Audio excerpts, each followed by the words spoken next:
बंगाल की एक पुरानी बस्ती की सुनसान गली में एक बेरौनक से पुराने मकान के बाहर आकर रुकती है।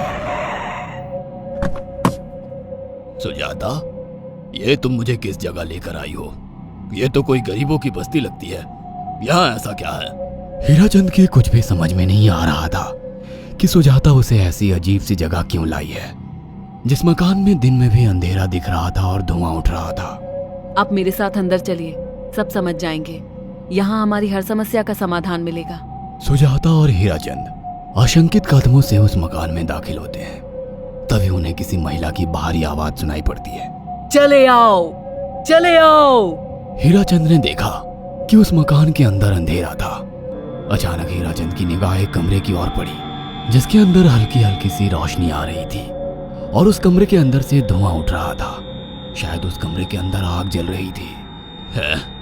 ये किसकी आवाज है? यहाँ इतना अंधेरा क्यों है और ये धुआं कैसे उठ रहा है? मेरा तो यहाँ दम घुट रहा है। सुजाता और हीराचंद धीरे धीरे कदमों से उस कमरे के अंदर चले गए। अंदर वाले कमरे में बिखरे बाल वाली एक खूबसूरत सी बूढ़ी औरत सामने जल रही आग में एक मुर्गी की गर्दन काटकर उसका खून गिरा रही थी और मुर्गी का शरीर छटपटा रहा था। ये देखकर सुजाता को उबकाई आने लगी। हीराचंद ने सुजाता की ओर देखकर कहा, तुम ही मुझे यहाँ लेकर आई हो और खुद ही घबरा रही हो। कौन है ये भयानक सी शक्ल वाली औरत और हम यहाँ क्यों आए हैं? अचानक उस औरत ने एक झटके में मुर्गे की गर्दन धड़ से अलग कर दी। ये देखकर सुजाता के मुंह से चीख निकल गई और सेठ हीराचंद भी सहम गया। वो बहुत डरावना नजारा था। ये अघोरा ताई हैं। ये हमें अपनी काली तंत्र विद्या से संतान सुख प्रदान कर सकती हैं। इसलिए मैं आपको यहाँ लेकर आई हूँ। कैसी बात करती हो? जहाँ बड़े से बड़े डॉक्टर सफल नहीं हुए, वहाँ ये मामूली औरत क्या कर लेगी? हीराचंद की बात सुनकर अघोरी ताई ने गुस्से से हीराचंद की ओर देखकर कहा, नादान हीराचंद, काली विद्या में इतनी शक्ति है कि मरे को भी जिंदा कर दे। संतान पैदा कराना कौन सा मुश्किल है? तुम्हें मेरा नाम कैसे पता? क्या तुम सच में हमें संतान सुख दिला सकती हो? तुम जितनी दौलत मांगोगी मिल जाएगी, अगर ये संभव है तो। संतान का नाम सुनते ही हीराचंद की आंखों में चमक आ गई। वह संतान के लिए कुछ भी कर सकता था। तुम लोगों को मुझे एक नवजात शिशु लाकर देना होगा। मैं उस शिशु की बलि चढ़ा दूंगी और फिर वही शिशु तुम्हारे घर में फिर से जन्म लेगा। नवजात शिशु की बलि का नाम सुनते ही सुजाता और हरिचंद डर के मारे सिहर गए, पर उनकी आंखों में उनकी संतान का सपना ज्यादा बड़ा था। वो सब करने को तैयार थे। अघोरा ताई, आप जैसा कहेंगे हम वैसा करेंगे। बस हमें संतान सुख दिला दो। बिना वारिस के हमारी दौलत किस काम की? संतान सुख के लिए अंधे हो चुके सुजाता और हरिचंद अपनी नौकरानी शीला से एक नवजात बच्ची चोरी करवा के अघोरी ताई को दे देते हैं।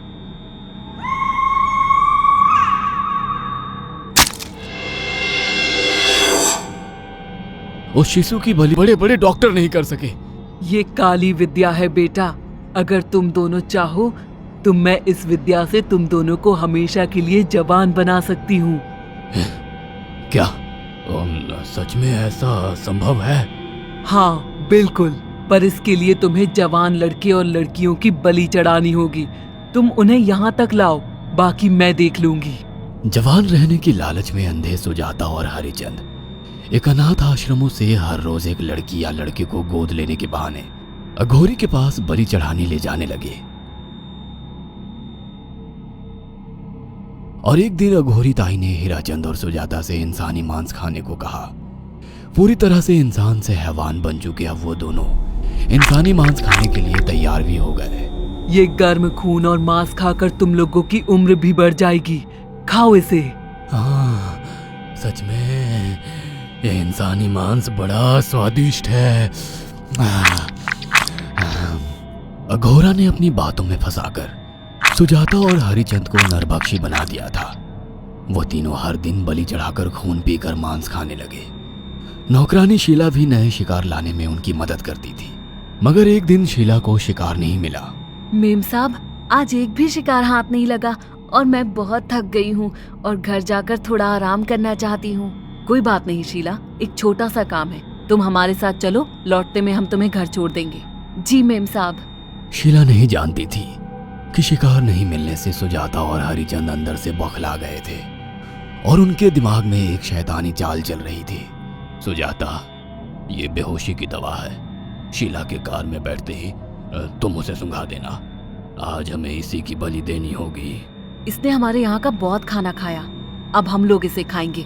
वैसे भी ये आगे चल के हमारे लिए खतरा बन सकती थी। कार में बैठते ही सुजाता शीला को बेहोश कर देती है और वो लोग सीधे अघोरी ताई के यहाँ पहुंच जाते हैं, जहां अघोरी ताई शीला की बलि चढ़ा देती है और तीनों मिलकर उसे नोच कर खाते हैं। या और बची है, उसके बाद तुम दोनों हमेशा के लिए जवान हो जाओगे। कैसी क्रिया अघोरा ताई? 3 दिन बाद सूर्य ग्रहण है। हमें पास के घने जंगल में एक विशेष क्रिया करनी होगी। उसके बाद तुम लोग कभी बूढ़े नहीं होगे। कितना अच्छा होगा, हम हमेशा जवान रहेंगे और सालों साल तक अपनी दौलत से ऐश करेंगे। हाँ, सच कहा। अघोरा ताई ने हमारे हर सपने पूरे कर दिए। 3 दिन बाद बंगाल के बियाबान जंगल में कोहरे और ओस से भीगे पेड़ों के बीच एक घने बरगद की बेलों पर कटे इंसानी सिर लटक रहे थे, जिसमें से खून टपक रहा था। काले जादू का सामान भी रखा था। कितनी भयानक जगह है ये, हर तरफ कटे हुए सर लटक रहे हैं। थोड़ी देर में सब समझ जाओगे। बैठ जाओ और मेरे साथ ये मंत्र दोहराओ। ओ, अघोरा, ये किन लोगों की कटी हुई गर्दनें हैं? आप यहाँ क्या करने वाली हो? हीराचंद की बात सुनकर अघोरा जोर जोर से हंसने लगी और उसने एक शैतानी हंसी हंसते हुए हीराचंद की ओर देखकर कहा, तुम जैसे ही लोगों ने अपनी इच्छाओं को पूरा करने के लिए इन लोगों की बलि चढ़वाई है और फायदा उठाया है। अब तुम दोनों आंखें बंद करके यहाँ बैठ जाओ और मेरे साथ मंत्रों को दोहराते जाओ।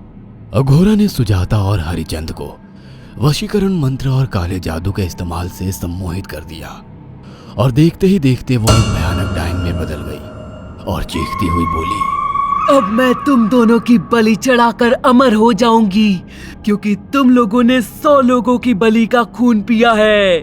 देखते ही देखते उस डायन ने फरसे से एक एक करके सुजाता और हरिचंद की गर्दन काटकर जल रही आग में बलि चढ़ा दी और उनका गर्म खून पीने लगी। जब तक तुम जैसे मूर्ख और लालची लोग अपने फायदे के लिए दूसरों को मेरे पास लाते रहेंगे, मैं उनका फायदा उठाकर ऐसे ही उनकी बलि चढ़ाती रहूंगी। दरअसल अघोरा एक डायन थी और अपना स्वार्थ पूरा करने के लिए उसने हीराचंद और सुजाता की लालच का फायदा उठाकर उनकी भी बलि चढ़ा दी।